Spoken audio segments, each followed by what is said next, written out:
This is All Things Nerd Production. Hello, everyone, and welcome back to Kobolds in the Basement podcast. My name is Chad Hillson, your game master. We are joined with Dave Morris. Hi, AC, but they keep hitting me anyway. Caster Flamebeard. Schaloan Dysland. Hi, it's Luminora.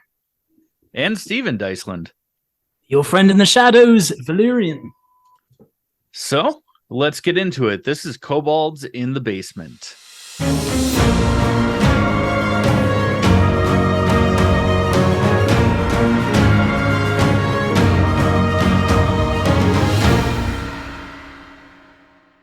Now, before we get started, let's do a quick recap of the last episode.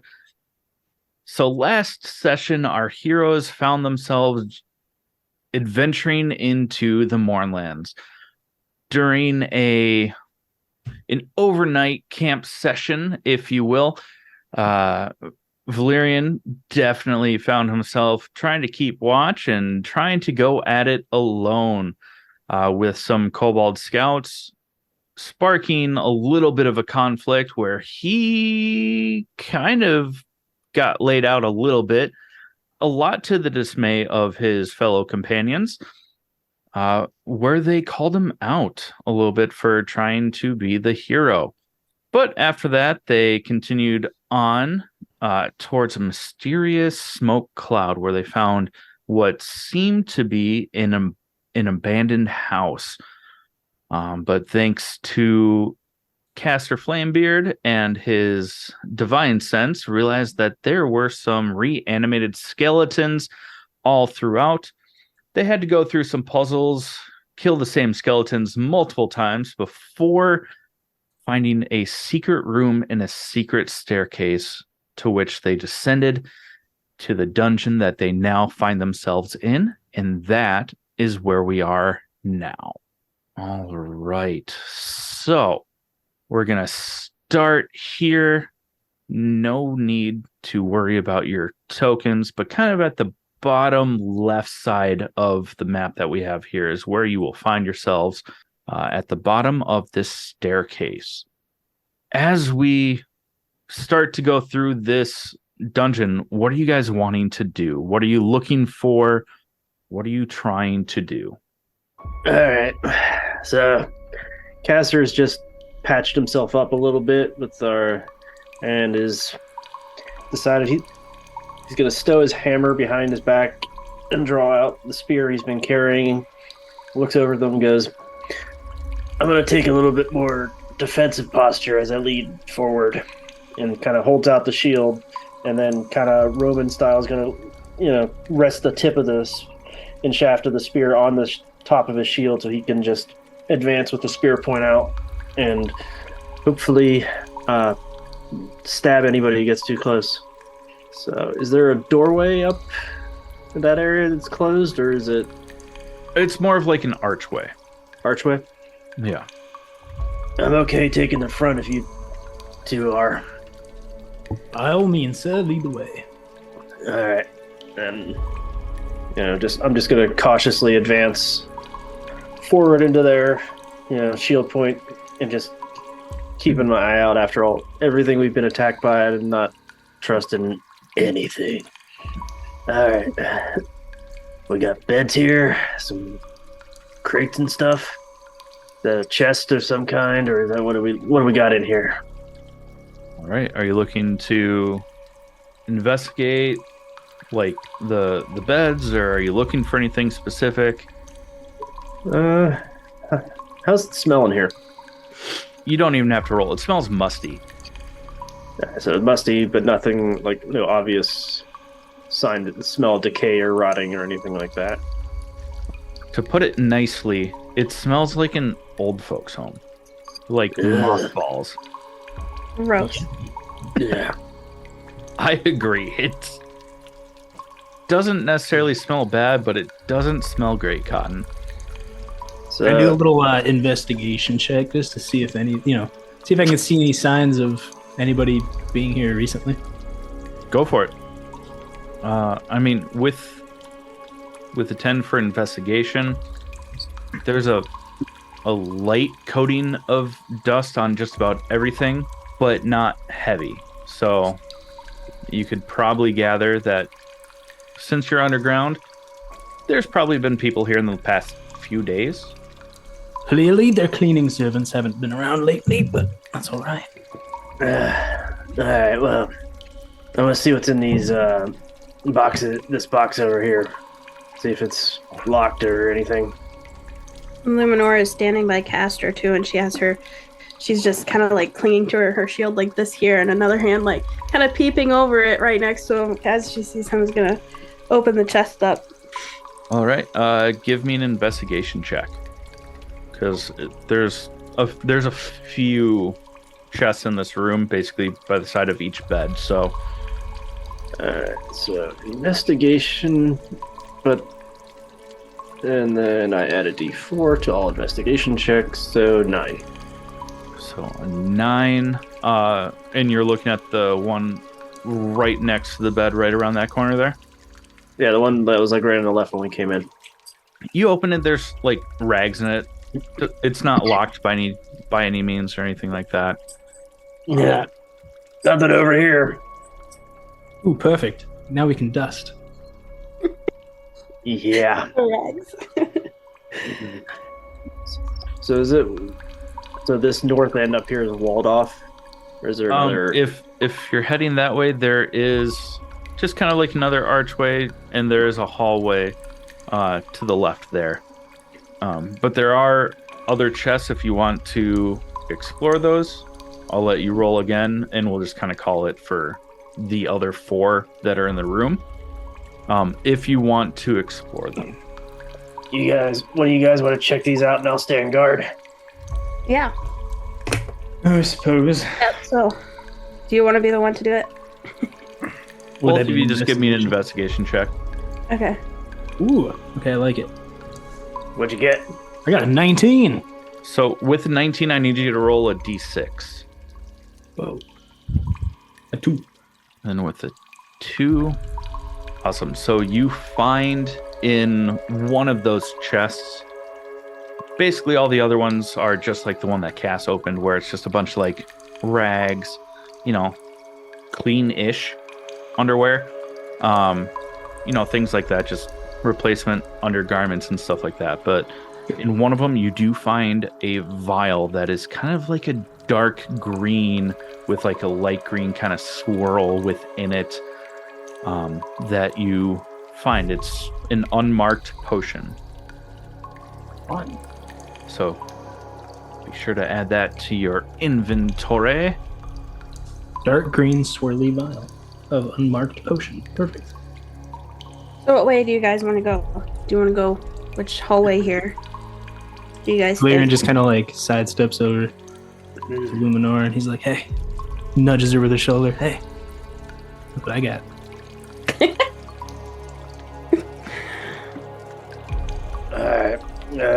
I don't have a preference of going west or north. Which way you guys want to go? How about west? West Well- it is. Right, so as you navigate down a short hallway just off to the side there, you come into kind of like a stores room. There's some barrels, kind of like a workbench. Doesn't smell any better or any worse, just musty cobwebs, in the corners.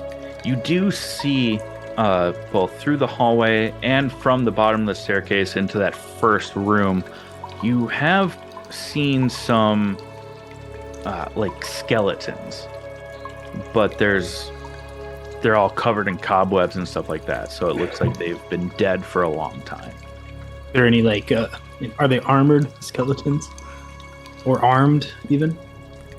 Like hide armor. Give me an investigation check on top of that if you want to explore the bodies. No, I just wanted to know if they were Not at least not at one point heavily in time soldiers. not heavily armored, but they're not like in their 90s that you would have found in those chests. Gotcha. So you come into the room over here. It's like a wares room. Still not much going on. You might hear a little clitter clatter and see like a rat run across the floor, but nothing screaming of imminent doom other than if you keep breathing in these mothballs, you might have to use mouthwash. Otherwise, it's going to just taste like you kiss your grandma in the mouth. I'm going to need a strong beer after Do you this. not? Love my grandmothers, but no. Alright, I'm going to start going north down the hallway. Spear at the ready. All right, spear at the Wait, wedding. who taught you how to kiss? My father. Oh, God. Tink, tink. So, moving up the hallway, you kind of come to... You've like blocked it a- off, he didn't reveal. Oh, it still didn't reveal that? I'm sorry. Actually, you closed off more than there was before, I think. Oh, I'm sorry. I thought I had it on reveal. So, Uh-huh. you go further down, it's like a T crossing, but you're at like the top side of the T. So you can either keep going straight or go to the right. And there's a little like cove. If you weren't underground, you could only imagine that this would be a beautiful bay window sitting area, but no windows because it would just be dirt. Was there anything in that little cove? There's a couple of like broken pots. There's one that's still intact. But other than that, it just looks like almost like it was a catch-all for a while. But there's We got a few like of those here. broken clay pots, stuff like that. There is one that is still fully intact. And then just the hallways. And these hallways, they're not lit by like fire, but they're glowing like it's almost like a dark room for like old school film photography. So you know, like red, so your eyes actually adjust pretty quickly to this, but it's not like lit by flames or anything like that. Valerian wants to take the intact clay pot. Just take it, or do you want to look inside of it? I guess I should look inside of it, or he should look inside of it before he takes it. But Okay, give me an investigation check. 19 again. All right, and give me just a raw luck check. D20. D12. 13. So, as you open it, it just smells sulfuric. It tingles at the eyes. They kind of squint and get watery, but nothing really happens. It kind of like clogs the sinuses, but that's about it. And at the bottom, you see an even smaller vial of liquid. And as you shake it, it either looks like a white liquid, but as you shake it, it starts to turn red and turn almost black as you shake it, but nothing happens from doing that. So, You find anything over there? I found some psychedelic potion. We'll save that for when we get out of here then. I will stash that in my stash. Alright. Cass wants to look down the hallway to the right, not necessarily walk, but see how far he can see down it. See to the because that's only like 10 feet revealed there. yeah. And does Cass have dark vision by any means? Yep. I'm a dwarf. I got 60 feet of dark vision, It's 5e. Everybody has dark vision. except humans. Yep, 60 feet. Okay, so as you look down the hallway, especially with the help of this red glow, it doesn't really expand your vision by any means, but you can see that there's a couple cutaways. One looks like it would just lead you back into that first room, but directly across the hall there looks to be another cutaway, which could be another hallway or another room or anything like that. And then the hallway just keeps going for a little bit further. And how far to the north does this one go? With that, let me scroll up. So with that, from there, it opens up and you see down the hallway, and then it looks to open up into a room, and then just at the very edge of the room, you can kind of see where it like narrows back into another hallway. Anybody got a preference? We can sort of double back, or we can keep going down this hallway here. Though, I don't know. The fact that we haven't run into anything yet bothers me. We should stay headstrong and continue down this hallway. All right, It so looks you like want there may be, like some kind of treasury-looking thing. And half elf. I have dark vision, right? Because the half elf. Yes. Okay, cool. Oh, you're all either dwarves or elves of some sort. Everyone has dark vision. I'm sorry. Yep. Yeah, so, I mean, there's the hallway that you've come down, so you can keep going north throughout this hallway into this opening room, or you can start heading east down the side hallway to kind of bring you back to kind of where you started, and then, obviously there's another room there. I'm wondering if it doesn't go up north and then cut to the east. All right. Well, let's keep going north then. I'll keep the defensive formation going here. Lead the way, Sam. Luminora is just going to be tailing the back, kind of scoping out as we walk. Oh, hey, DM, I should ask this earlier, do I still have, I forget his name, the owl? I don't know, do you? J. Edgar Hoover? Yeah. Because when you went into the house, you didn't really talk much about him being with you. I think you just had him scouting. I have last session.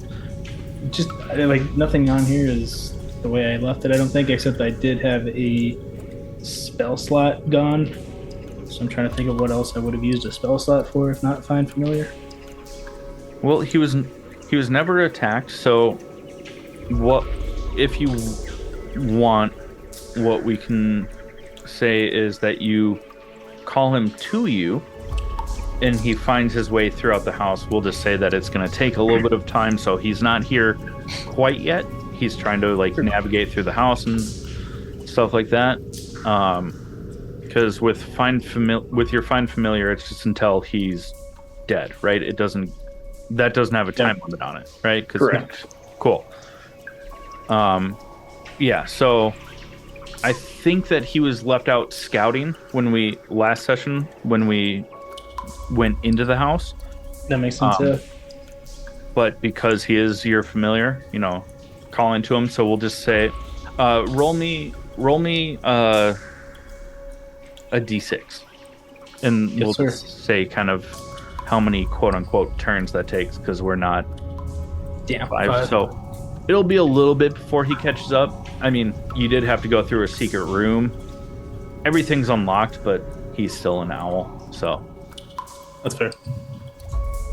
All right. So now you're in this open room here with the hallway going up, continuing to go north. There. Oh, I think that just accidentally redarkened stuff. I'm sorry. So are you going to keep going north? Are you going to explore this room? What's going on? Can I do an investigation check in this room? Yeah, roll an investigation check. Oh no. There's a lot of clay pots around the perimeter, and some of them have stuff in them. That's about all that you can really gather with a 6. How do I go look in these pots? Okay. Give me another investigation or perception. These are chamber pots and it smells like shit. There's that's a Nat 20 to find that out. There is just liquid bile, and it's gross. Luminora, she's Sorry to waste a opening the Nat lid 20 to on find that. out. There's nothing in this room. Opening As you're the looking lid. around, these are just with that, you also kind of notice that in the cracks, there's grates and just the floor isn't fully finished. when these overflow, they just let it overflow and seep into the dirt. This is a nasty ass room. Oh my god, am I Bathroom. standing in it? Somebody's got a sick hobby of collecting this shit. Literally. I say we keep on moving Yeah. north. Onward. So as you go further north, did I just black that out again? Yeah. Mm-hmm. That's so weird because I still have it set to reveal. That's annoying, but whatever. So you get to the end of the hallway. There's a bend in it, and then as you turn to look down, there's a room just 10 feet or so to the side where there's bright red lights glowing on either side. But at the end, there seems to be kind of like a shrine room, prayer room, whatever you might think. Stephen, you have to say these things out loud. I don't think about them until Stop it's too late. texting them to me. Say them out The loud. joke's like long past by the time I think about it. So is these like candles and all that lit? Is there like other than just the red light? Is there anything else coming out of the like ritual looking room? Oh, at the far end, there's a little bit of like a glowing blue light, a glow blue, and then also some like yellow lights from like actively lit candles. All right. Are these things here in the little alcoves? Like, are they like just stone tables, or are they more? It's again those things on the side are again kind of like that underground Just a bump out. cove, but they're actually illuminating light at this point in time. All right. Well, Still, there's like some clay pots on both sides, Ooh, more shit. I but don't suppose either of you guys can detect magic, can you? No. I thought about adding it for this one too. I thought you had it actually. Oh no. No. Rutro. Yeah. Can I have my mage hand. I was wondering maybe I can. I don't know. Oh well. It's gonna be a trap. It's gonna be a trap. Can we Careful. can we just continue to like the edge of the room so that we're not quite in the room yet? I'm gonna just keep going, and when I get to like here, I'm also gonna just start taking the dodge action. Okay. I think I'm gonna stay right here. And so I'm gonna go up and look at these little blue glowing things. Okay. Give me. Don't touch it. I'm not touching. I'm just looking at everything. Yeah. I'm trying to think if I want like an investigation check or an Arcana check. Give me either one. Whatever you. I'll do investigation because I get that extra 1d4 on it, but it's all my intelligence skills are bad. They're bad, okay? That's bad. Okay. Yeah. Even with best I could get is an 8, so yeah, it's bad. They're pretty. Yeah, this really isn't my area of expertise here. So is there any kind of like shrine or anything like that in this room? Any kind of other than the blue glowing? I mean, we're gonna ignore what's actually shown on the map, but there is like an intricate like carving mural mosaic on the floor. Give me a religion check. Does anybody have Or more a than history +2? check, actually. Whoever wants to give me a history check. Does anybody have more than a +2? No. No. 6. I have an Arcana. If you want to give me an Arcana check for the glowing blue lights, you can. Yeah, you could always guidance yourself too, but yeah, I got nothing. We These use lights those are 19s and 20s a little lights early. are pretty. All right, well. Does So is there anyone anything want to give outside of the mural on the floor, or those blue lights, but the stuff that's like on the shrine table? Yeah, I want to Give me like that. an investigation or a perception check.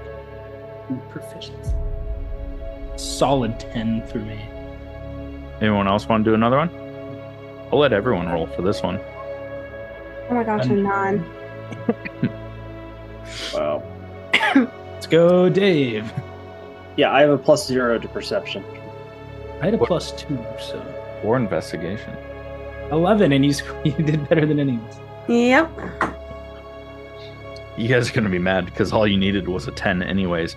But so with a 10 investigation, there's 2 chests on each side of the table, and there's a little shrine, not really a shrine, but like a candelabra with various candles glowing on it that have been lit, wax dripping everywhere. But as you open one of the chests, both chests open simultaneously, like they're linked somehow. I need 2 of you, 1 each, to roll a d6. Which any 2 or And any 2, it doesn't matter who, just a straight d6. I got a 5. I got a 2. You got a 2.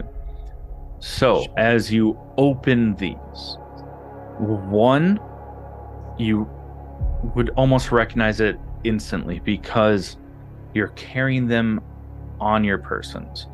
One of the chests has a potion of healing, just standard healing potion. And then the other one has a vial of potion where it's like red, orange, and yellow swirls within this vial, kind of glowing, kind of circulating in on itself, almost like a video game version of a lava lamp, where doesn't quite look like a lava lamp because it can't quite match that motion, but kind of like swirls and stuff like that. Does anyone have I don't know what kind of check I'd want for that. Anyone have any like feats of like potion or medicine, like a medicine check or anything like that? I'm proficient in alchemist tools. Give me a like an alchemist check then. I don't know if the tools really. Give me a check with that though. I have a 4 in medicine. I don't know if that matters. Yeah, let's. You can also roll because nothing's really going on in this room. So. Okay, so Yeah, we can both. You can both roll. Yeah. Okay, cool. I'll allow it. 12. Nice. So with a 12 and a 13 between the 2 of you, you can gather that it's definitely some sort of magical potion that harnesses the power of flames. That could come in handy. Which chest had which in here now? The one on the left had the healing potion. The other one had the fire vial. All right. Anybody mind if I'll grab the lava lamp looking one? Go for it. Can I? Valerian hands the healing potion to Luminora. Oh, thank you. All I right. hope you don't need it, but in case you do. Well, this place is getting really odd. There's signs of life, but no signs of people. Something's got to be making the skeletons upstairs. I don't think they just would have come out of the Mournland. So, And with that realization, I need everyone to give me a stealth check. Yay! This is going to be a group stealth check. Did I do that right? Mm-hmm. Okay. It's a 10 on a +7. yeah, I roll stealth at disadvantage. That's a 6. So as you're gathering these potions from these, you turn around, you knock over a couple candles. That candelabra falls to the ground, just clang, clang, clang, clang, clang. A bunch of the flames go out. You see those blue bulbs on the floor kind of like darken and almost like pulse and flicker, and then they go back to normal. I think whoever checked this place probably knows we're here now. But That was. Sorry. That would have been a good time for Pass Without Trace, huh? Probably. I don't have it. I wish that I did. That healing potion, that was just a normal one, right? Yeah. All right. So this room seems like it's the end of a corridor. There's no exit ways out. So, Well, I guess we got to go back down that other hallway then. all right. So I now, love backtracking. take a little bit of time. Basically, as you come to this crossroad here from the original room that you were in, and then from that like side hallway that you made your way through, this is about the time that Jag or Hoover reunites with you. I'm gonna say he probably scares the shit out of most of us because he just comes flying in with a little screech.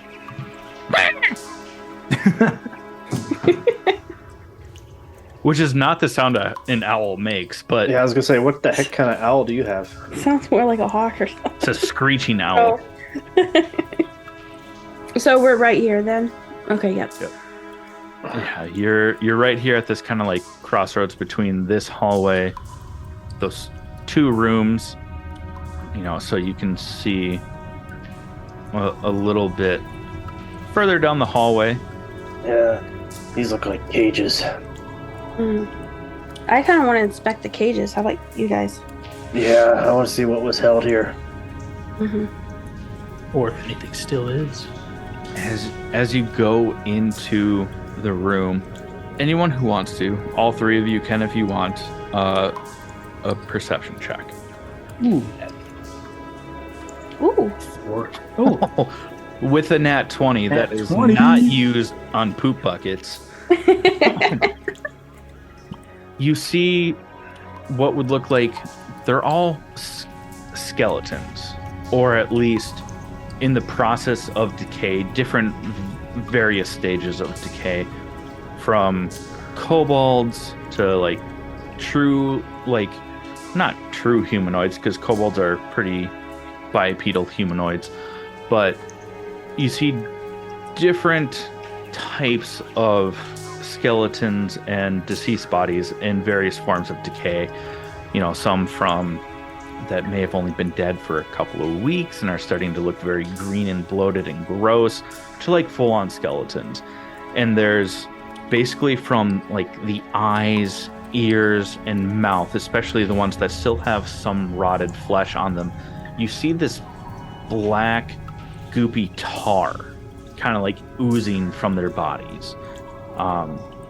A couple, with a nat 20 you see so much. Holy shit, because it's a small room. With like the full-on like skeletons, you just see like a pile of sludge like under the skeletal bodies. With the ones that look like they may only be like a couple weeks dead, where like they may still have gross looking eyeballs, like the eyes are just like a grayish black. And then, like corners of the mouth, ears, and eyes, just like sludge dripping out. Is there any way to like touch it? Should I not touch it? You can do whatever the fuck you want. I'm very like inclined to touch it, but a very strong part of me feels like I shouldn't. Seeing all these dead bodies with it all over it. I feel like we've been here. Do something in this situation. This black goop and all that kind of look similar to what's been described to us before, or that was like what, black clouds? No, it was like a black slime. Yeah, is this to what you were told? You haven't really seen any of it yet, but you can kind of gather from what you were told. Yeah, it's like a black, slimy, like wet mold is kind of what it looks like. Especially the piles that are underneath the skeletons, where the parts that are running down from like the corpses look much more like viscous. Yeah, I'm gonna, let's see, because I have Alchemist, do I have, I don't know if I have anything I could scoop any in. I don't think I have any empty vials on me. Could dump out the vial that you just found. Yeah, I like the pretty colors. Fair. And you guys got anything to get a sample of this? I prefer not to just pick it up. I'm checking. What is a tinder box? That's for starting fires. Oh, okay. Matchsticks. It's like light dried wood that you can use with your flint and stuff to light. I mean, I could pour What out. color is this again? Black. Yeah. Mhm. I could maybe pour out the regular. I have 2 greater healing potions still, and then I just got that 1 normal healing potion. Maybe I could pour that out. No. Or if anyone needs any healing at this point in time, because you only had a short rest. Not to like encourage you what to do with it, but if someone needs it, you could give it to them and then use that vial. Yeah, that's actually a question I do have. My HP, it was at 18, but then once we leveled up, well, me up, it went to full. All right, so you Bring it back you down sh- to 18. Okay. Yeah, and then you could have spent some hit dice to heal during the short rest. Or you could use said healing Well, potion. but she would have had to done that like prior. Like, Right. Well, But at this point in time, now you could use that healing potion. Well, I guess I could do that. What are you guys at for your HP? Full. I'm at about 75%. Okay. I'm not gonna go into numbers because I think my 75% is probably on par with your guys' full. Okay, so maybe I'll take the normal healing potion and then I can give the vial to you, and then you could use that vial to take a little sample. Yeah, I'm probably best off to touch the stuff in case, or if I accidentally get it on me, I'm a little hardier against stuff like diseases and poisons. And one thing that I didn't mention, but I've come across it in a couple other like playthroughs that I've listened to, is that when it comes to like healing potions and stuff like that, if you want to take a healing potion for your full action, meaning that you can't do anything else other than like bonus actions or moving, we're gonna let it be the full capability. Or if you want to use it as a bonus action, like giving someone a potion or handing it to them or whatever, then you'll actually roll for it. It's something that NADPOD does. Yeah, I like it too. I mean, basically the idea is if you take your time drinking it, you make sure you get it all, every drop it all in there, and you're not versus just like quick toss it back and throw it away. Right. So if you take your time and take 6 seconds to down it, then you would get the full 10 hit points healed. Yeah. Okay, so can I do that? Yes. Does that sound good to you guys? Okay. That's why I brought it up, because I forgot to mention that before we started recording. This is a new podcast for the people listening, so we're constantly kind of making adjustments. It's the first time I've ran a campaign, so things will change until we find a groove and I don't suck as much. Yeah, it's my first time playing a campaign too, so. So I 2 could claps and a Ric Flair. Woo. So Okay, yeah, so- you can go ahead and add. 10. Isn't I thought it was 2d6, It's 2d4 plus 2. 2d4 plus 2. So 10. That's where that 10 came from. Dope. So Luminora drinks the healing potion. She hands the empty vial with the cork over to Cass. All right. Somebody somewhere is going to want to study this stuff. And so I'm going to try to gather a sample without touching as best I can. And since you are kind of taking your time, because obviously Luminora took her time to drink the potion, doesn't seem like you're in a desperate rush for it. Give me like an alchemist tools check, but with advantage. Thank God for advantage. So with a 15, as you're kind of scraping, whether it's from a piece of stone or from like an edge of a blade or whatever it is that you're using to scrape into this vial, as you start to like poke and prod it with either stone, or would you think that you're using like a dagger or your tools or just like a little bit of rock? What do you think you're using? I'm probably trying to use like some kind of stone, loose piece of stone, or maybe even like a broken piece of pottery or something. Okay. Give me a survival check. With advantage still, just because you are taking your time. That's 19. Perfect. So with the 19, as you start to poke and prod at this, you notice that it kind of reacts. Like something pokes into it and it almost like tries to latch onto the stone, but you're scraping it into the vial, all of that, and then you cork it, all good to go. So you have a little vial of this black sludge to add to your inventory. Well, that's not creepy at all. I think this shit's moving. Oh, cool. We got a symbiote. All right, if it's venom, dibs. If it's carnage, you can have it. Ooh. That's all you, Luminora. All right, let's keep going down and see what's over here down the rest of this hallway to the east. All right. So as you move down this hallway, you come to like an archway, and there's a few stairs up, like 3 or 4 stairs up, and then it's just a big open room with casks, little bonfires, glowing red, like artificial flames spread throughout just to light the room.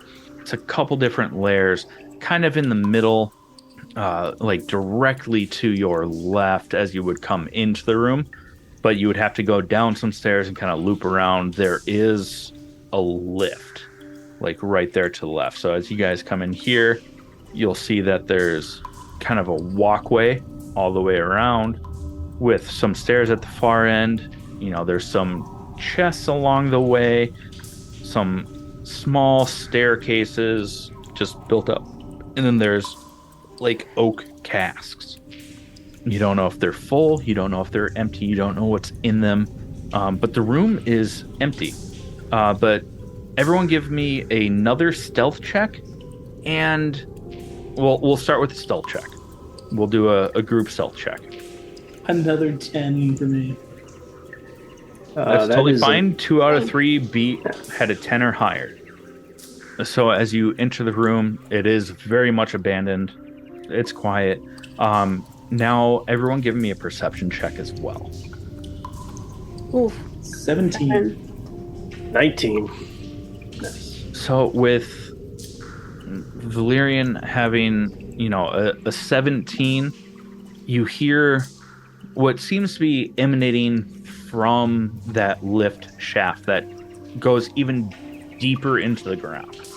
You hear some clanging, the sound of rocks breaking, and the sound of rushing water, all going on down there. And then Cass, with a 19, you notice that both the artificial flame and then the flames that look very real, there's no sound coming from them. There's no crackling of fire or wood or anything like that. This must be some sort of magic or arcane energy that's creating these flames. There's no crackle. There's no nothing. Cold fire. What do you guys do in this situation? You said there were some open casks? All the casks seem to be sealed, but there's casks surrounding the middle layer, which is just 3-4 feet down from the level that you guys came in on, and then there's even further down, probably another 5 feet or so, there's rows upon rows. Can Valerian's gonna want to go check out one of those casks, see what this is all about?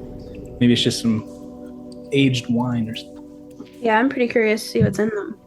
Are you wanting potions? to? Are you wanting to pop one of the corks out of it, or are you just wanting to Yeah, I'll probably roll it back and forth to see what you hear? Are you looking to just investigate by popping a cork? Are you trying to do anything you can to perceive what might be in it by rolling it back and forth a little bit? I suppose the smart thing would be to not open it until I get a gauge of what's in it. So yeah, probably just knock on it a little bit, do the dad thing with the watermelons, and just cool. Give me a perception check. It's a solid 5. There's something inside. Can Luminora go over with him and kind of start rolling one, very gently? Absolutely. Right next to him there. Yeah. The thing that's inside is probably liquid, based on your 9. All right, Valerian's just popping one of these bitches open. Give me a luck check. Just roll me a straight d20. 17. You open it, and you get like a whiff of salt and sulfur with a 17. Does anything come out of it? Nope, nothing comes out of it. What color is the liquid inside? Do you have a way of shining any sort of light into it? Because it's just like a cork hole. Is this cask on its side or is it upright? You know what? Just because there's a wide variety of casks in this room, you tell me, did you go to one that was standing up or one that was like long ways? I was thinking long ways. Okay, so like you would have to roll it to move it anywhere instead of kind of like Yeah, I think shimmy it's on it. its side. walking it. Yeah. I got a bad feeling here. There's also a couple of Nervous. chests throughout the room. There's like a little table at the far end. I'm assuming that from where you guys came in, because you kind of had to walk around to get to the nearest set of stairs. You're either on this side or on this side from those first set of stairs. Unless you just hop down, because it's not very far down. It's 3-4 feet, so. Yeah, Cass would have just jumped down to the first level. Hey, how big does Mage Hand have to be? Mage Hand can lift like up to like 5 or 10 pounds, I think. Yeah. Or how, So how you small wouldn't can wouldn't it be able to move any of these casks with No, it. no, but like how small could it be? Like, does it have to be a big hand? You could be a little like, take my strong hand. You know, like, Like enough to kind of like, do some contortionisty stuff to fit into the cork hole? But you're not going to be able to see what it touches, and it's No, but maybe like scoop a little bit, pull it out. oh, okay. I see what you're trying to do. Oh, with that, to make this work right, the DC is going to be high.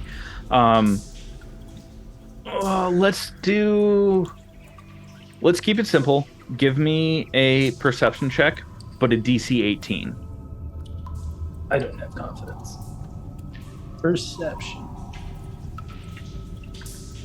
Nat20! DM, that is a natural 20. Fucking shit. Natty Natty. I could sing the song. Didn't want to expose this quite yet. So on top of that, give me a survival check. DC 15. Wow.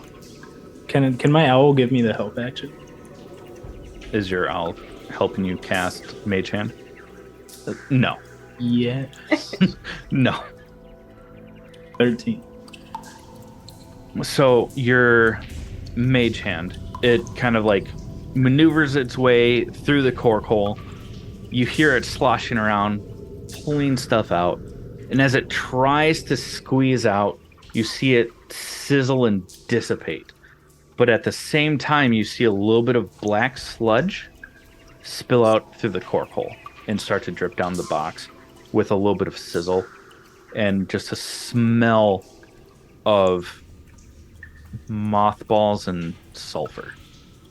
That's enough of this. Cass is just going to pick up that keg and throw it over the side. To where? Down below, where the lower levels. Well, Like down the shaft or down the center? down area? below is only like 6 feet, and the lift is all the way up. So there's not like you can't just like yeet it down the shaft. I just want to throw it away from us. Oh, okay. So Get it gone. Cass picks it up with his strength, throws it over the ledge just to get it away from you guys. It hits the ground, it shatters, crumples, wood splinters go everywhere. You see black sludge with a little bit of yellow swirl through it. The yellow quickly dissipates as the sludge seeps into the cracks of the stone, and you just get that same mothball sulfur smell. Also, give me a stealth check, Cass, since you're the one that threw it. Yeah, that'll go well. Well, you already roll with disadvantage, so with a 6. Okay, cool. He wasn't trying to be stealthy. It was just, that shit's nasty. Get Well, away either from way, it. it was going to be a disadvantage because you just picked up a barrel and tossed it. I'm not subtle. So does anyone want to give me like an investigation check, a perception check? Do you want to look like on the like random side desks in a couple of the chests that are there, or there's still the lift that drops even further? Yeah, I kind of want to check out the tabletop you mentioned and a chest. You guys look around. I'm going to keep an eye on this lift to make sure nothing comes up. What's up, everyone? Are you like me and my friends, where your food tends to be lacking just a little something extra? If you are, look no further than Crybaby Craig's hot sauce to fix all of your seasoning and spice needs. From adding a little bit of heat or just enhancing the flavor, this pickled habanero and garlic hot sauce will go on practically anything. Started by Craig himself in Minnesota, this sauce has become the staple of sauces and flavor enhancers across the lands for many, many moons. If you don't believe me, check out crybabycraigs.com and order yours today to, well, quite frankly, better your life, or at least your taste buds. But be sure to let them know we sent you and enjoy the best damn hot sauce there is. Again, that's crybabycraigs.com, and let them know that we sent you. So then, You'll probably check out a chest or two. Well, you guys do that. While you're investigating, like the tabletop, and Valerian's checking out a chest, both of you give me an investigation check. 7. An 11. So with a 7, you open up a box. There's really nothing in there. Like, you look in it, there's just like dust. There might be like a spider that's like, leave me alone, and like scrambles off. With an 11 Schaloan on the desk, because it's kind of like sitting out there, you do find a vial, and roll a d6 for me. A 4. With a 4. As you look at it a little bit further, you realize that this is another just standard healing potion. Cool. Sweet. All right. That's kind of like the mid-level. As you go back, if you go back down a little bit further to kind of meet with Cass as he's like scoping out, making sure nothing comes up that lift, you do find one more like workbench over here in the corner with another chest on it. Do you guys want to check that out, or do you want to explore that lift? Or, I mean, maybe let's check it out. Let's be honest, those the only way is to get back up those stairs. So yeah, check that out, and then I want to go down this lift to figure out who's making this nasty stuff.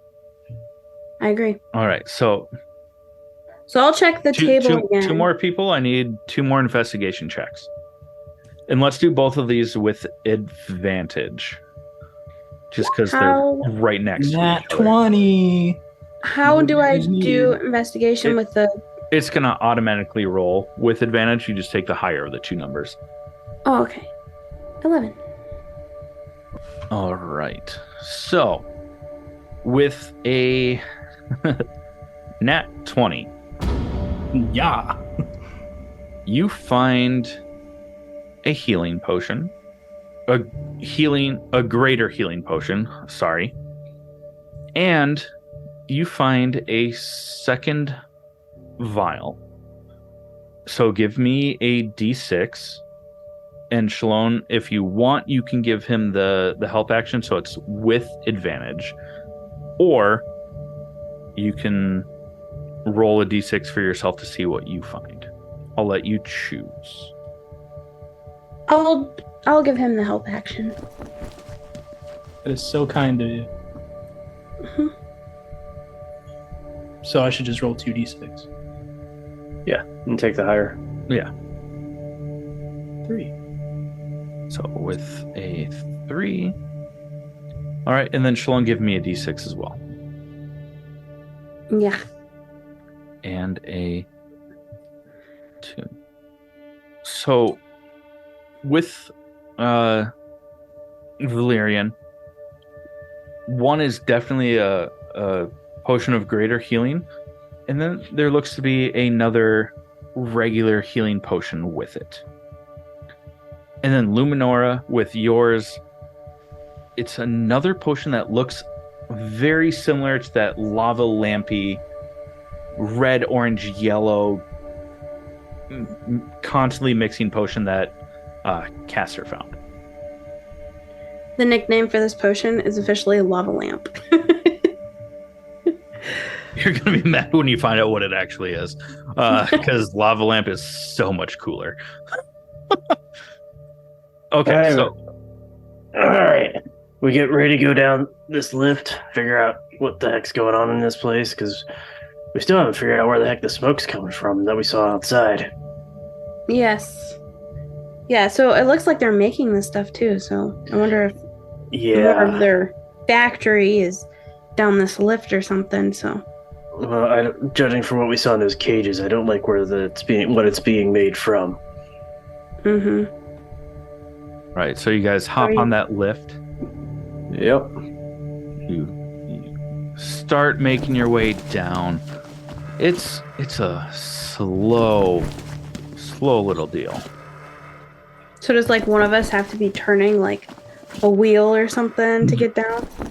It's kind of got like its own crank within, but it's not like it's a heavy crank or anything like that. Like there's enough pulleys and systems in place to where just like a basic arm crank can bring you up or down with a decent amount of weight. So as you make your way down, you come to the bottom here. And then, so you find yourselves kind of right about here.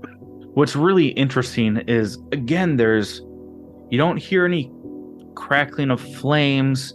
There's no like radiation of heat from these couple of fires right at the entrance to this cavern.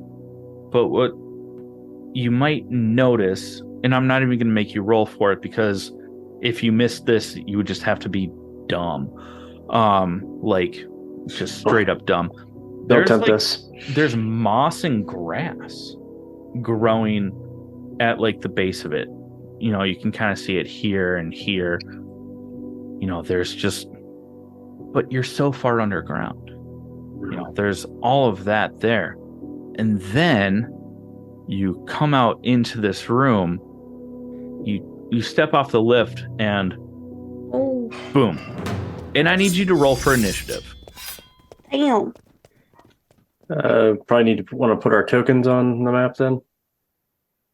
Yeah, or just roll something and then I'll just add it.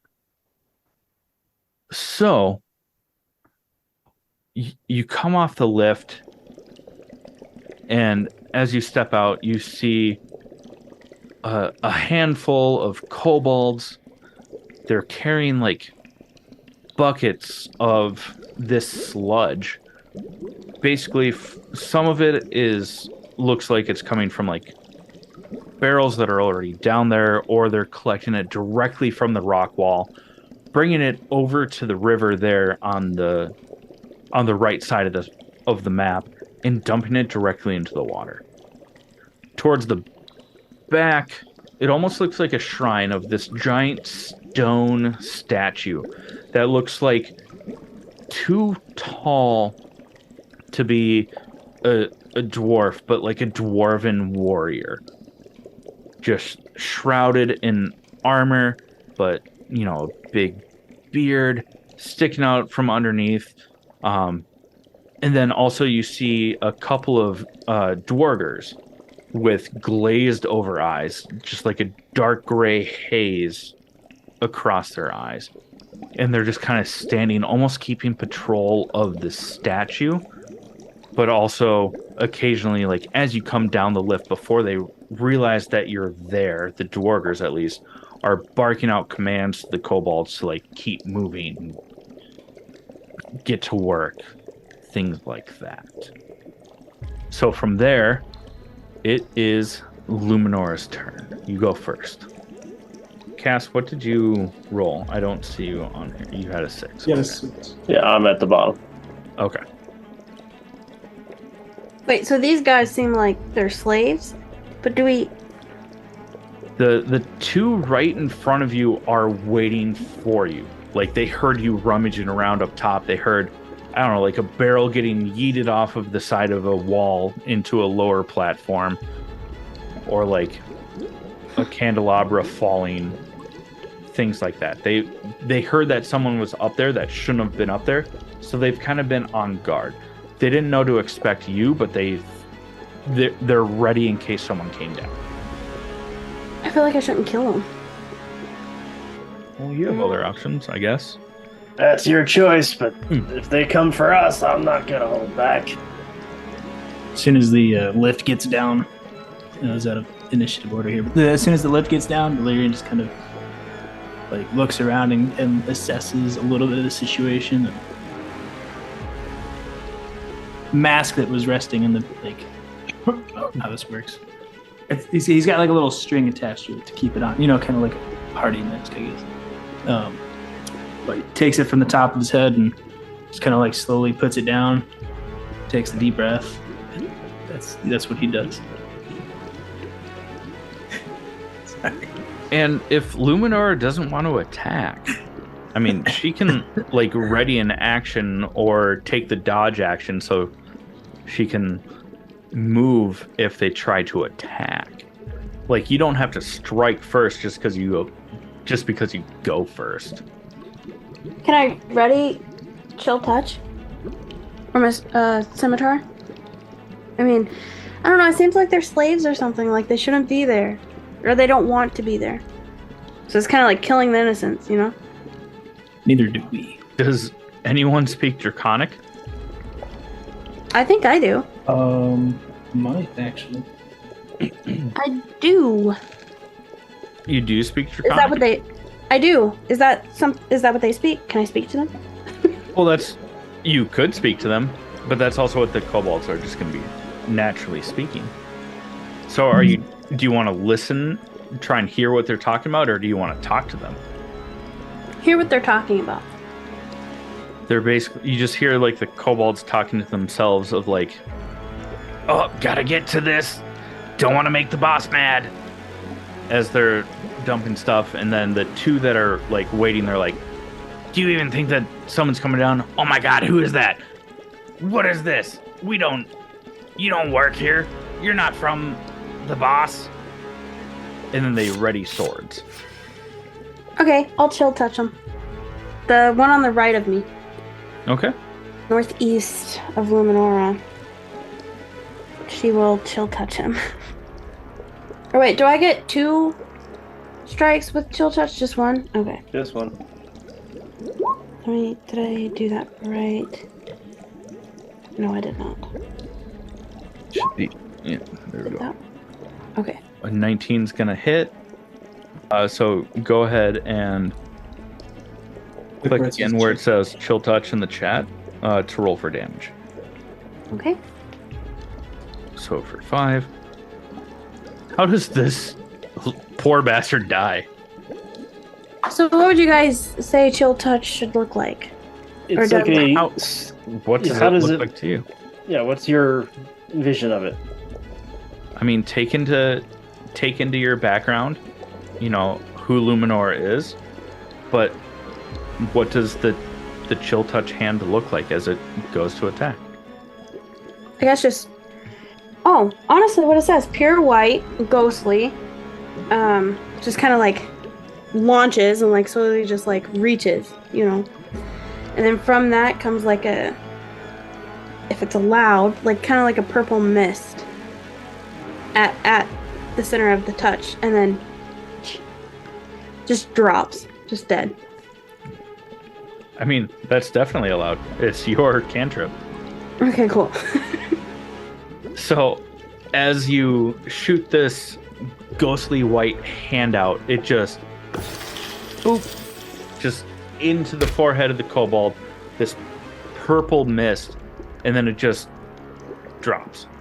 just Exactly. slumps over just into a pile of lifelessness. Maybe like can a mushroom like from where the hand touched? Can a mushroom just kind of like sprout Out of from its forehead? that impact? Yep. Absolutely. So that first one drops, and now all the other kobolds, I mean, the first one that was already waiting is like, it's go time. Gotta make the boss happy. And runs up. We're gonna just kind of move them all at once. As some of these kobolds just start kind of running up, getting as close as they can. They really don't have any sort. Well, they do have some range attack, but the first one right on Cass, just because. Well, as he gets in, you know how I've been resting the you've spear, been readying. resting the spear tip on there. As soon as he gets in, I use from my new feat that I took at level 4, reactionary strike, and jab the spear out towards him. Make your attack roll. That is an 18 to hit. It definitely hits. Roll for damage. That is 10 damage. What happened? Explain this poor motherfucker's death. I just put the spear tip right through his eye socket, and it just comes right out the back of his head. And then I just pull back and withdraw, and just keep my defensive stance ready to go. There might be an eyeball still on the tip of the spear, but the body's got a nice clean hole right through the back of it. Fantastic.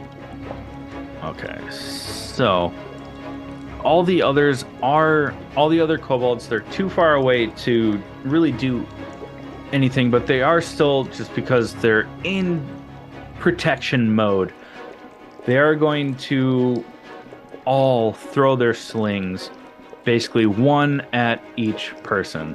But they are outside of the main range, so it's all going to be at disadvantage. So the first one closest to the little stream is going to throw its sling at Luminora. Definitely at disadvantage, so a 6 definitely wouldn't hit. The second one is going to aim for Valerian in the middle. A 13, I'm assuming, definitely misses. And then 5 would definitely miss. And then the fourth one left standing is, just because the cleanest shot is going to be at Cass, but still at disadvantage, a 12. So they all just, you start hearing rocks ping around you, just clink, clink, tink, tink, tink, like nothing. You just see rocks flying past you as they're trying their darndest. But nothing's really happening. The two dwargers that have those glazed over dark gray cloudy eyes, they're just gonna move up a little bit towards the front of like the stage, podium, altar, whatever you want to call it, that has the statue. But they're just going to stop there, and they are going to just ready their javelins, and that's what they're gonna do for there. So then that is now to Valerian. All right. Sorry, I'm in the middle of looking at something. Okay. Good chow. Sorry. Okay. All right. After he sees these two guys drop in front of him, notice that all these other kobolds and how do you say that? Durgar? Dwarger? Dorger? Peldorf. After he, That's how I've heard it, is Dwarger. Gotcha. After he notices the kobolds and Dorger coming our way, it's gonna shimmy over to kind of like the right a bit more. Just getting a little bit closer to these guys, but not quite crossing that little stream. And then he's going to pop a crossbow shot at whichever one of these guys is closest for 16 to hit. 16 to hit. It hits, so roll for damage. It's a 9 damage, Mr. DM. How does this one die? Very simply, like Valerian, he walks over. Like, he's not even running. He just kind of like briskly walks over, and then just single-handedly just points his crossbow at this guy. Lets one go, and as the kobold's walking towards him, it just kind of sluck right into his face, and just crumples to his knees, and falls flat on his face, which pushes the crossbow bolt like further into him. Just so you just see like the tip of this crossbow plants bolt onto the back of the bolt, and you just see it push further out the back of its skull. Just the tip is showing now. It's a fun game. Just the tip. Sorry. Sorry, Mom. All right. Anything else that you want to do? Anything that Jagger can do, or? I think we're gonna leave him alone for now. So he's just kind of right with me at the moment. Okay. I was gonna say you do have your other ability from your new feat. Crossbow expert. Uh-huh. Yeah. All it says Gives is you crossbow a expert. second shot, right? As a bonus action, you can take a second shot. Oh, sweet. It gives me information for all of my other feats, but not crossbow expert. What's the range on your crossbow? It's 30, and then I think anything after 30 is long range, I think. Yeah, it's 3120. Gotcha. So maybe we'll scoot up just a little bit, so we're a bit closer to the next guy. With that, there are those spike things. So even though it's within 30 feet... Are those things really tall?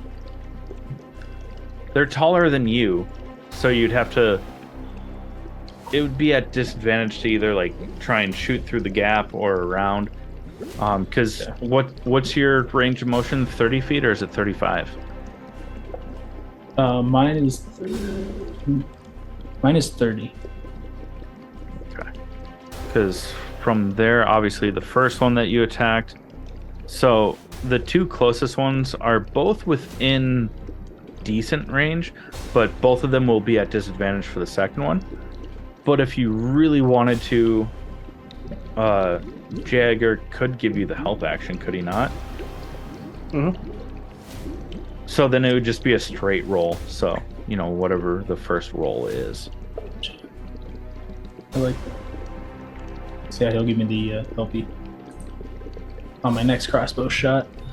Either way, you would have hit, but 24 or a 17. Yeah, roll for damage for the second one. I'm assuming that we're going for the other one that was kind of at the base of the stairs. Yeah, kind of like the centermost one, I guess. Cool. Yeah, so with that one, how does that one drop? These kobolds have like nothing for hit points. They're minions basically at this point in time. I'm gonna say that the bolt of this one just kind of hit the neck, and it just went right through the neck. So he drops his sword or his spear, whatever he's carrying. He's just kind of like clawing at his neck, trying to get some oxygen in.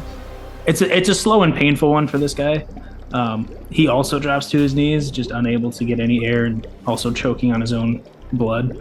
Cool. And since Schaloan is the only one that speaks Draconic in the party, what do you hear this kobold scream out as it's bleeding to death and choking on its own blood?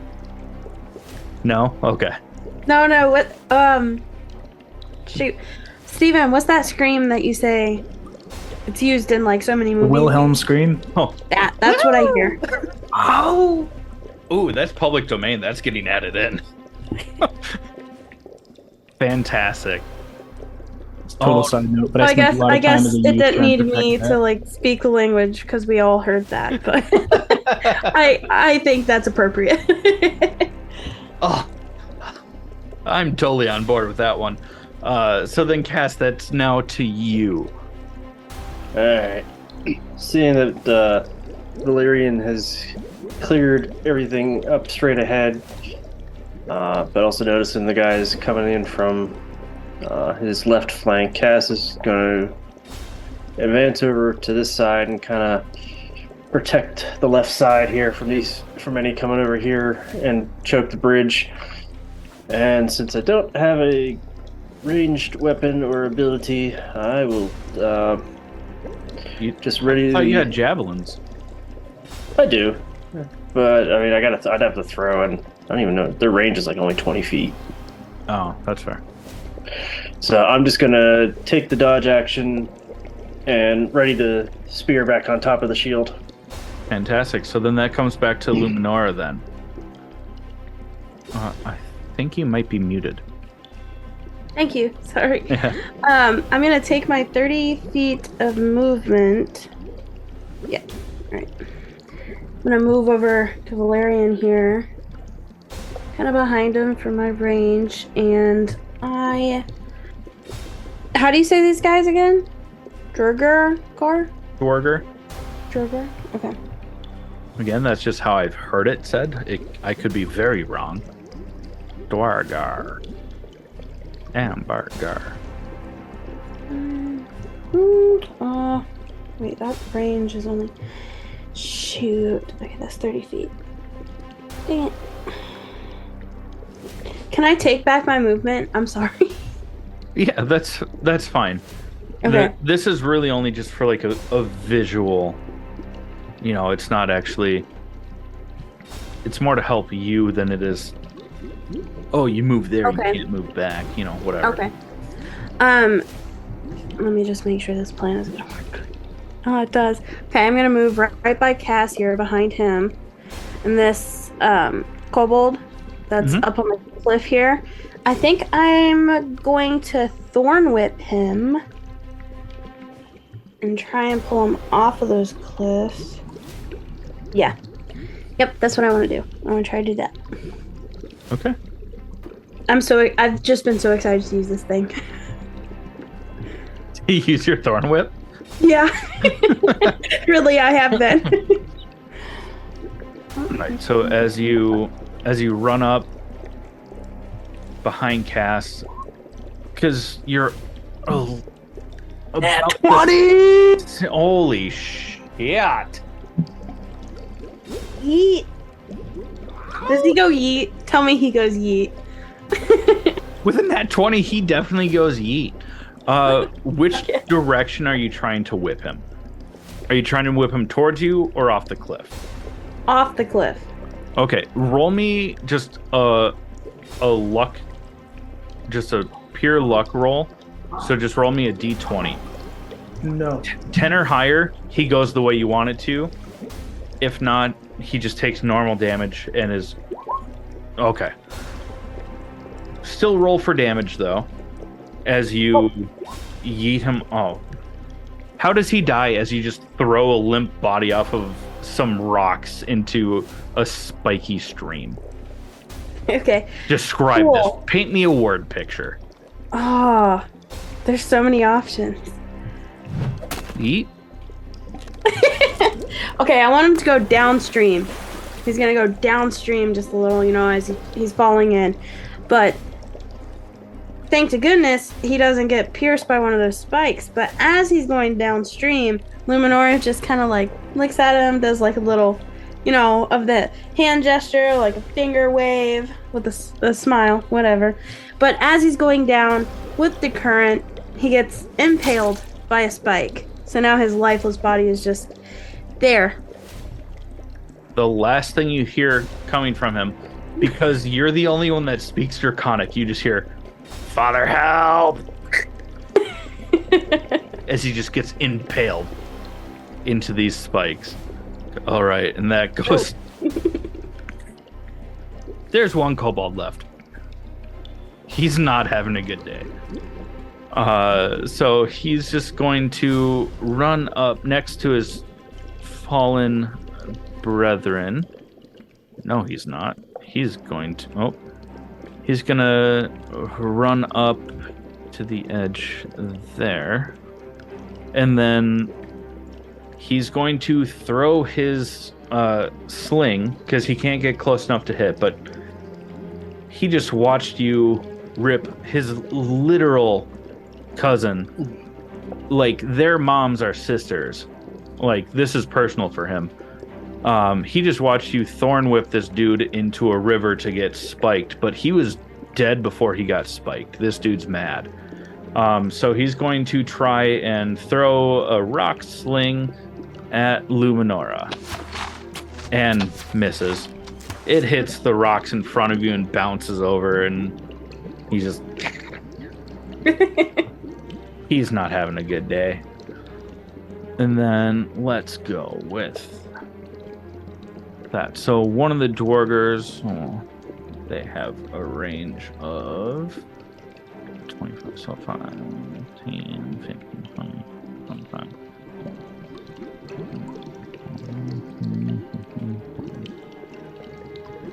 Okay. One of the Dwargers is just going to keep readying an action with their javelin. The other one is going to try and throw one at Valerian because he just two-shot, two-killed some of the other people down here. But it is at disadvantage, and either way, a 7 misses.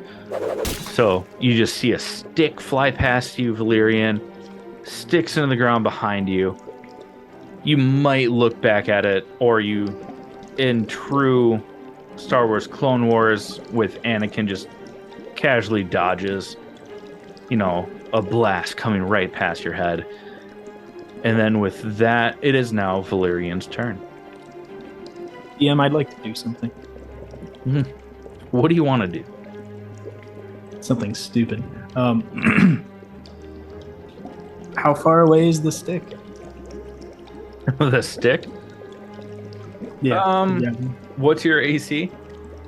We'll see how badly he missed based on your AC. 15. 5 feet. These are the dudes with the glazed over eyes, right? Yes. I shouldn't. I was going to pick up the javelin and throw it right back, but I don't really want to kill these guys. If you want to give me a... Oh, you don't want to kill them? I was going to say, if you want to give me like an athletics or an acrobatics, it's going to be high in AC, but... Fuck it, I'm going to do it. He Valerian dodges that javelin with some brisk ease, and then just kind of looks back at it, looks back at the Dwarger, and then just like casually walks back, picks up the javelin, and throws it right back at him. Or probably walks up a few feet, and then probably how far away is this guy? He's 25 feet. What's the range on a javelin? 20, 60. So he walks up like 5 feet. I have 3120 written down for them. But if you're not familiar with javelins... Well, that'd be a question. Are you proficient with martial weapons? Or is javelin simple? I can't remember. No, I just have simple weapons. Well, let me see what kind of weapon a javelin is. It is a martial range weapon, actually. So what is it, 20? Wait, why am I not seeing it here? Oh, because they have it listed as a hand weapon. It's a simple melee weapon, so yeah, you could throw it, and it's 3120. I was thinking, I think I had spear in my mind, Chad, because that's like 20-something, I think. Oh, yeah. Okay. Yeah, so it's 3120 for the javelin. Cool. So what's your... J. Edgar's gonna fly over. He probably flew over while I was grabbing the javelin. He's gonna give me advantage on this. So I'm going to launch the javelin. What is that? What did you say that was? Athletics? 30? It's if you wanted to try and catch it and whip it back, but... Catch it? Okay. Fuck it, I'll do an acrobatics check to see if I can catch this javelin. If you fail, then you can't throw it back and you just have to shoot him with your crossbow. Just letting you know. And it's a high AC. We're going to say an 18. I have a +5. Alright, yeah. Alright, retract everything I just said there. You're going to try and catch it. Oh, yeah. Fuck yeah. So as this Dwerger throws his javelin at me. I can see it coming at me from a mile away. And I Miss. try to catch it, but fail spectacularly. Like, it almost pierces my hand as I try to catch it. Rips a hole in the cape. But he takes it in stride, just acting like he was not trying to catch it.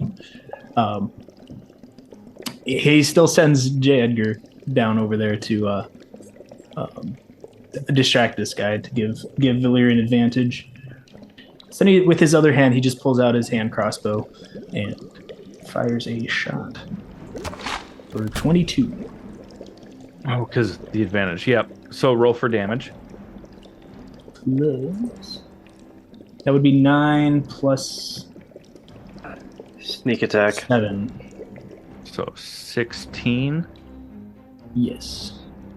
So he throws the javelin. You pretend like, well, you try to catch it, but you play it off like you're pretending. Miss it. As you spin back around, Jagger Hoover's already flying back towards him. You pull out your crossbow. One bolt straight to its chest. It takes a step, grunts out, just "Rah!"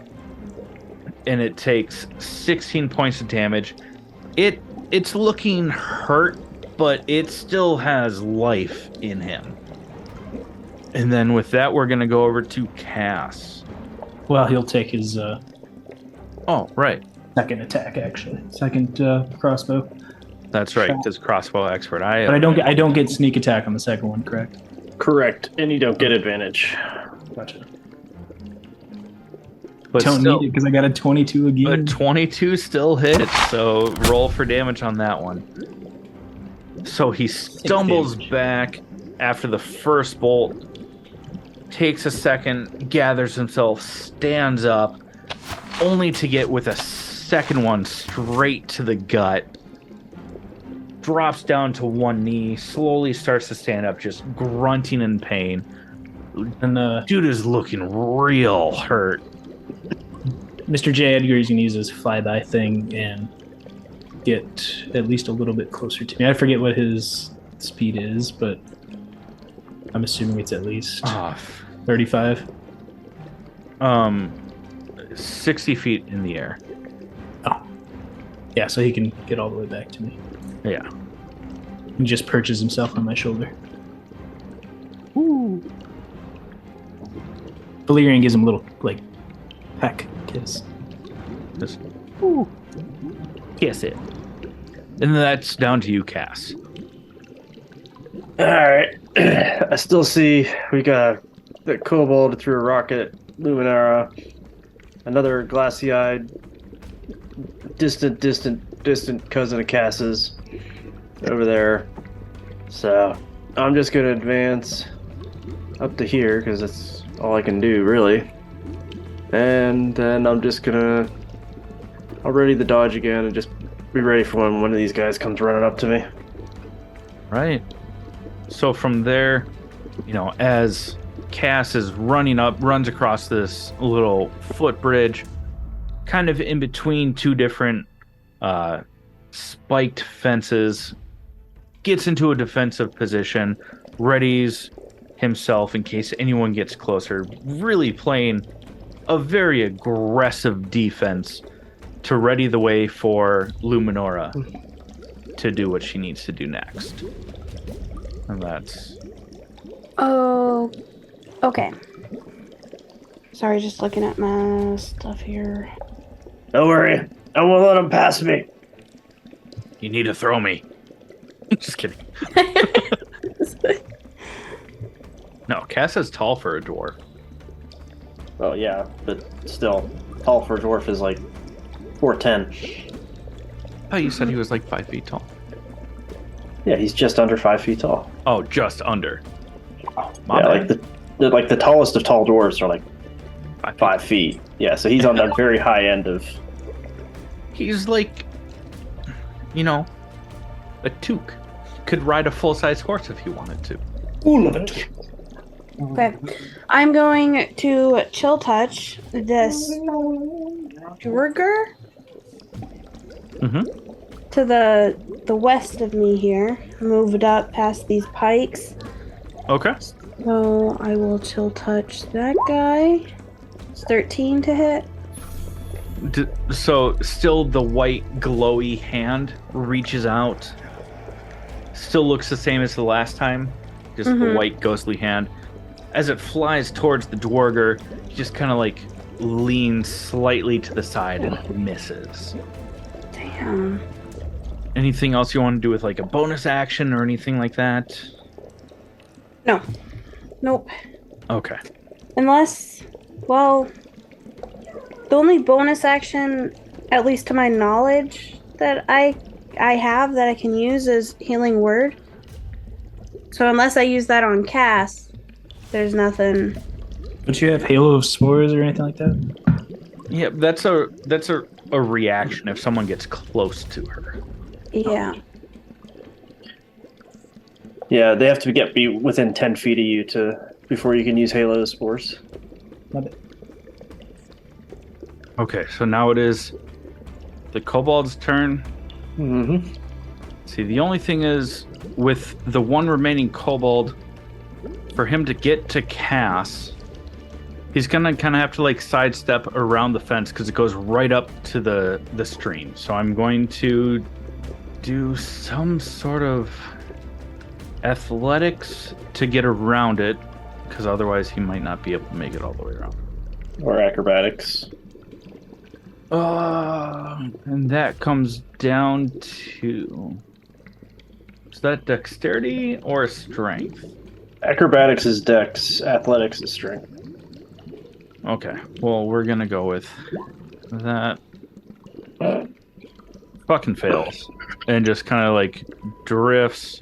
So the best that he can get to, I'm gonna say, is falls into the stream, gets carried away a little bit, can't make his full movement, can't get quite up next to Cass. So he falls into the water, just fuck. He gets swept away a little bit, takes him a minute to get up. So then, because now he's at a little bit of a range, he's actually going to throw a sling at Luminora, because Cass really hasn't been causing as much damage. He's playing more defense, and he's seen Luminora run throughout this and just fuck shit up. But that's a 21 to hit for 5. That's it. So that's 5 damage to Luminora. And then now from there goes to the Dwargers. One's going to run. They're both going to run up.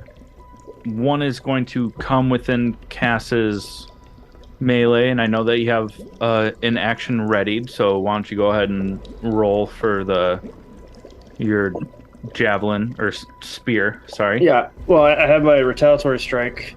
I took the dodge action, so. Right. So, but I still get my retaliatory from Polearm Master. Can I use That is a 24 to hit.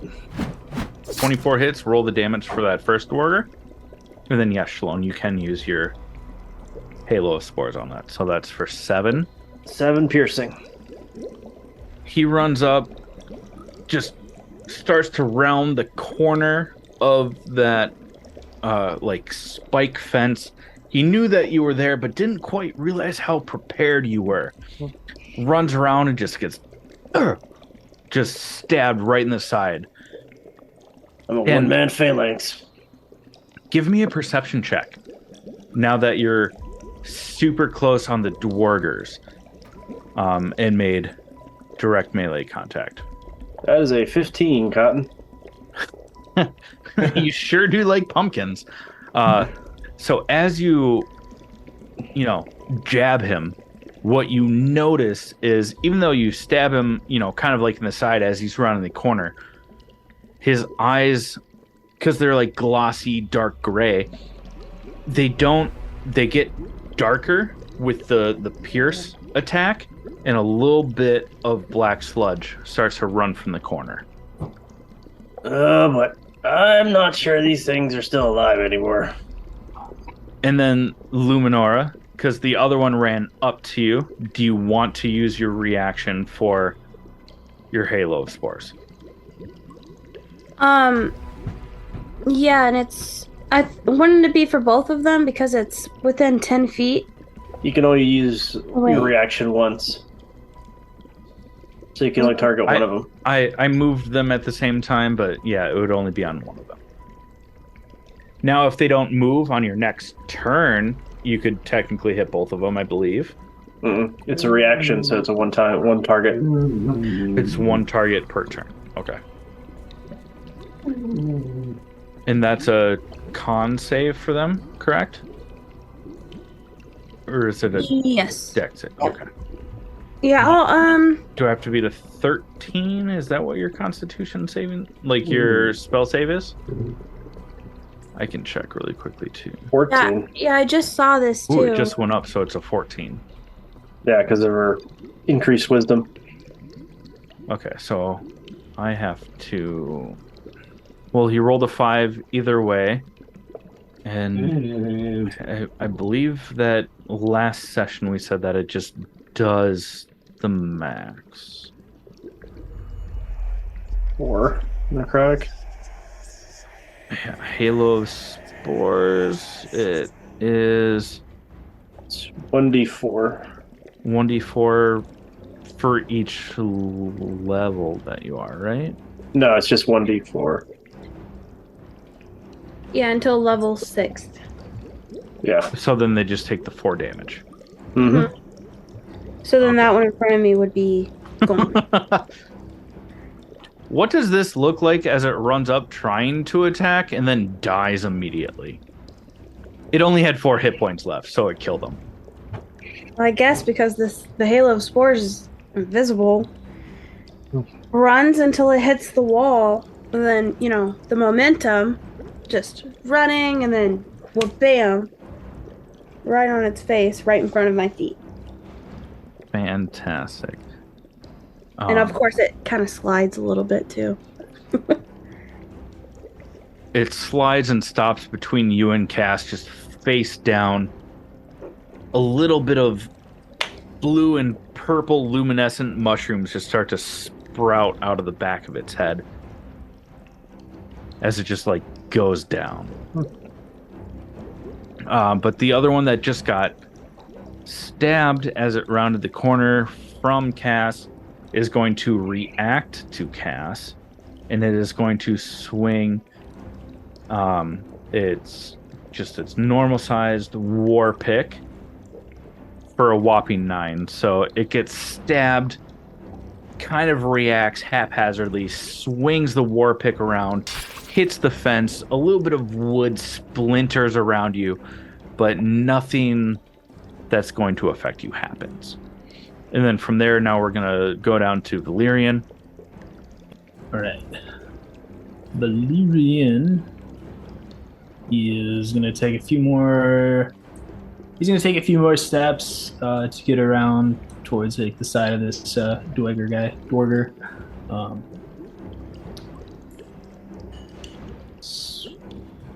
A side note, since he is currently engaged, that gives me advantage. No. What was it? It would generate sneak attack damage, but not advantage. Gotcha. Okay, resume. J. Edgar is gonna fly over to. He's gonna flank. How do I put this? He's gonna be on the opposite side of wherever Cass is from this Dwarger guy. And he's gonna just peck at his bald head and flap his wings violently to distract him. Because then that does give you advantage if he's doing the distract. Yeah, that gives me the advantage. So I would do sneak attack damage either way, yes, but Him distracting him, Jagger distracting gives you the advantage. Correct. Cool. I can find my I should know this by now. 23 to hit. Definitely hits. Roll for damage. That's for 7 piercing plus an additional 9. Yeah, so you love that. hop across this footbridge. Jagger goes flying off, pecking, flapping like crazy, just to kind of throw the Dwarger off. And you hit him with this crossbolt. This one goes into its shoulder. Again, the eyes quickly flash darker, and the sludge from its eye starts to drip heavier. And then your second attack is not at advantage, correct? Or does Correct. So it's just a 10. The distract Yeah. doesn't go through both. No, it's just the first. Okay. Yeah, so you hit him once in that shoulder. Like I said, the eyes darken. The sludge starts to ooze more. Now it's starting to ooze from its side wound from Cass and the shoulder from the crossbow bolt. As it drops down a little bit, this Dwarger is like on death's door. But because the second one, it turns the Dwarger just a little bit as the second bolt flies right past it for a miss. And then I'm assuming Jagger is going to stay there. Yeah, he's gonna stay there to flank him with Okay. casting. Because then it goes to Cass's turn. So now it is Cass's turn. Now in a flanking position as this Dwarger is all sorts of disoriented. Yeah, so J. Edgar cannot provide flanking Well, I lied. because he's not hostile. He can't make attacks or anything. He has attacks. Oops. I don't think Counts. familiars have the ability to attack. Well, then that character sheet's wrong. I just Well, you pulled just up grab- an owl. So Yeah. that's fine. No, that's totally But- fine. In any case, Cass is sitting there looking there with the spear rested on top of the shield, looks at him and in Dwarvish says, "I will end your suffering, cousin." And then I'm gonna try to jab him with the spear. That is a 15 to hit. 15 misses. So just not that it matters because that would have the advantage wouldn't have helped. But I did try to look, but it doesn't seem to say anything specifically against it. Well, with my other offhand now ability as part of my polearm master, I get to make an offhand attack with the butt of the spear. So I will swing that. That is a 19 to hit with the butt of the spear. Spear butt. Yep, spear butt. Spear butt. And roll for damage because a 19 does hit for 7. For 9. Dueling For fighting a- style kicks. You're right. So the first one bounces off of the shoulder plate because they're wearing scale mail, or it clips the corner of the shield that they're carrying.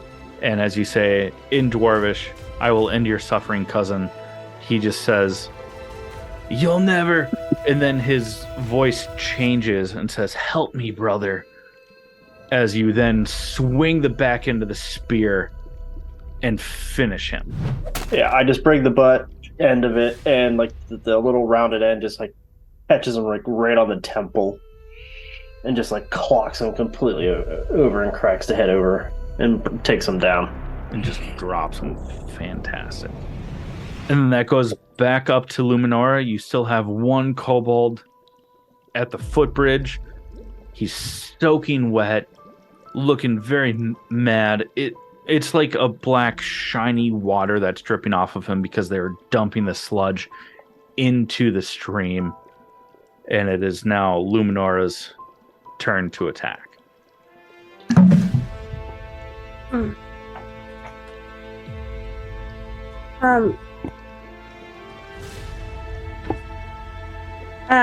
So he just came up out of the water? Yeah, he's the one who hit you with the rock. I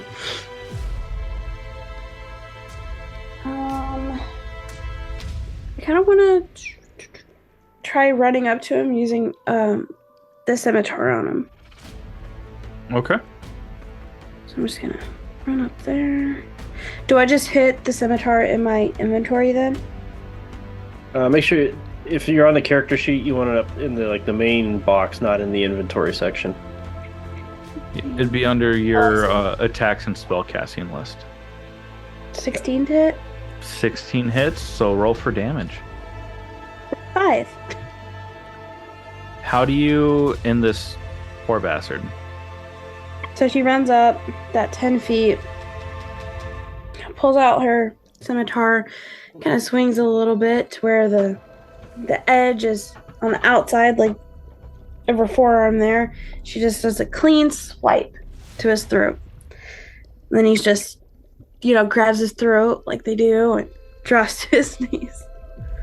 You're the only one that speaks Draconic. Does he have a final word or phrase that you hear before he drops?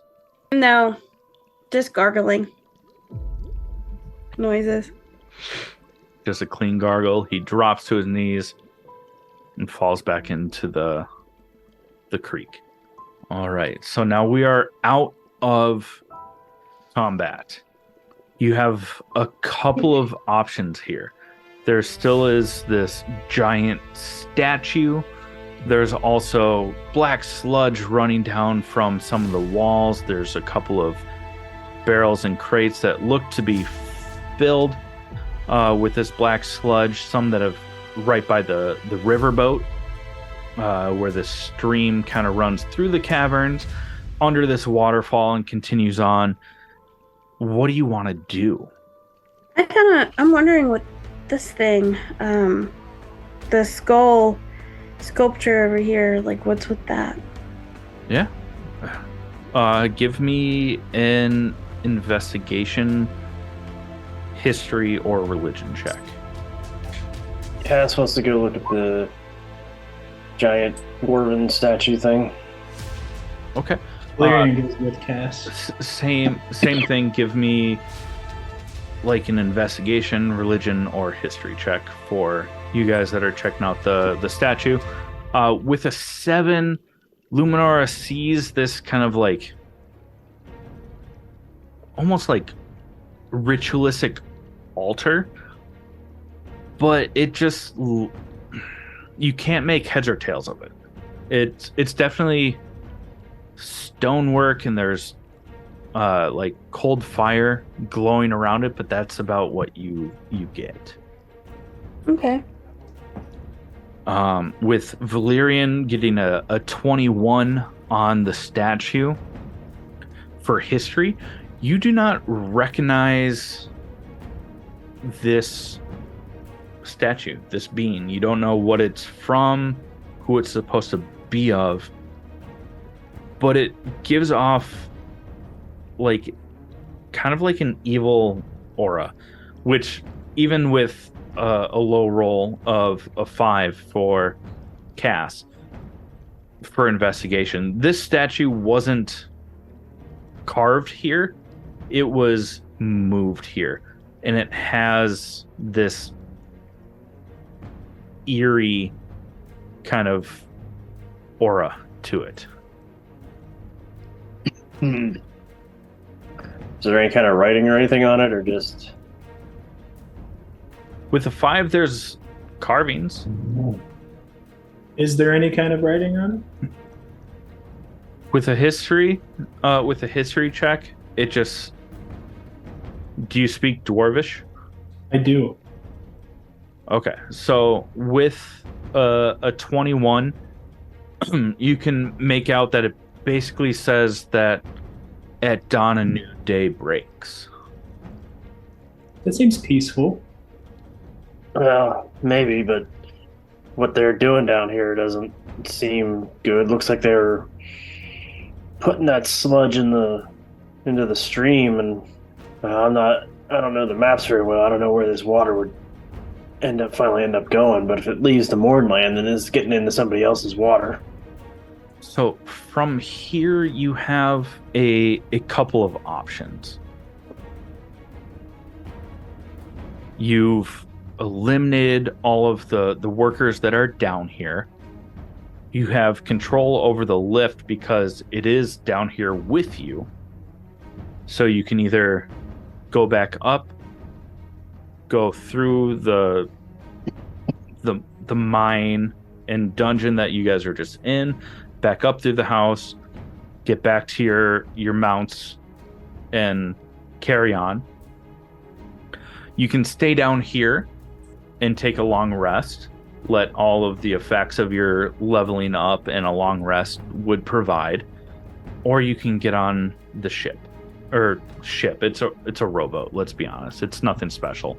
But you can take the stream, the creek in this rowboat and see where it takes you. That's kind of your three options at this point in time. So what are you thinking you want to do? What do you guys think? My rest hurt, but I'm good, so it's up to you guys. And they didn't even lay a hand on me, so I'm still pretty patched up. I'm pretty good too. We all good on spells and everything? Mm-hmm. Yeah, I haven't used a spell. I've only used one. But Valerian takes his mask off and just kind of like has to do another take. You know, he looks around and looks at Cass and Luminora and the ominous statue and altar looking thing, and just takes like a deep breath and says, right then, what's next? Well, we can go back out and get our mounts and everything and head on back. But I don't know if we've really found anything here other than it's somebody's dumping black sludge into the water. We take that boat over there, we can at least see where the sludge was going. I can ask Gilly to lead the mounts out of here and back towards the town. Seems we stumbled onto an obligation here. I don't think we've found any answers yet. I think we should take the boat to find out where this stuff is going to and who it may be affecting.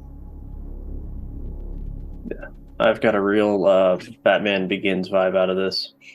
Same. Big Sam. So we're taking the boat, sounds like.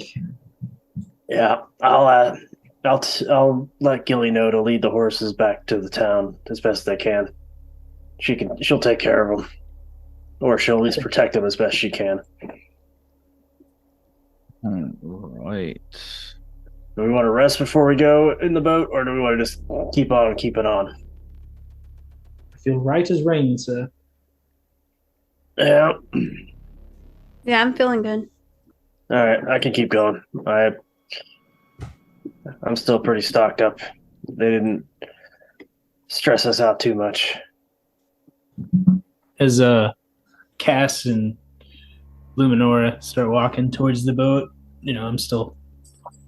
Valerian's kind of still just poking his head around, following behind him, but I don't know, probably sort of considerably behind them, and takes a look at, does like a little triage of himself quickly, and he's like, to himself, he's like, no cuts this time. And then just follows them to the boat. All right, so you all load onto this rowboat, you know, to go down the stream into further unknown. And with that, we're going to end this episode. Whoa. All right. Be a lot better if I, I don't know, I had my outro notes in front of me. Oh.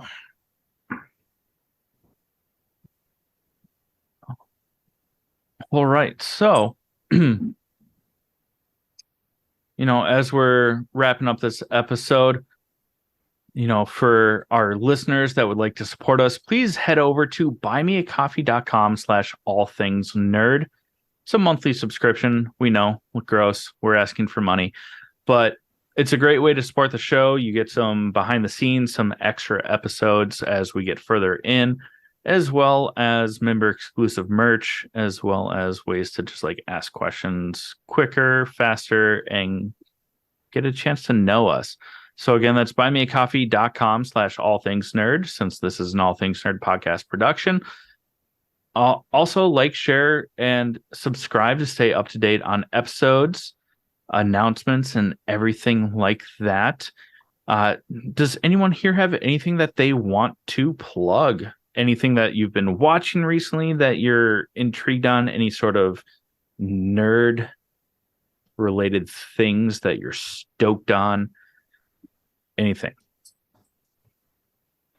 I'm just sad I haven't watched the last episode of Ahsoka yet because I'm waiting to be able to watch it with my wife. Oh, woof. Did watch the first episode of Loki today. Loki was fucking killer. Dude, it was so good. Love that show. That's been my favorite MCU show, and season 2 now is just ready for it. Also, if you guys have a lot of spare time on your hands and $60 to $100 to spare, get out there and play Starfield. I want to play it. I haven't started yet.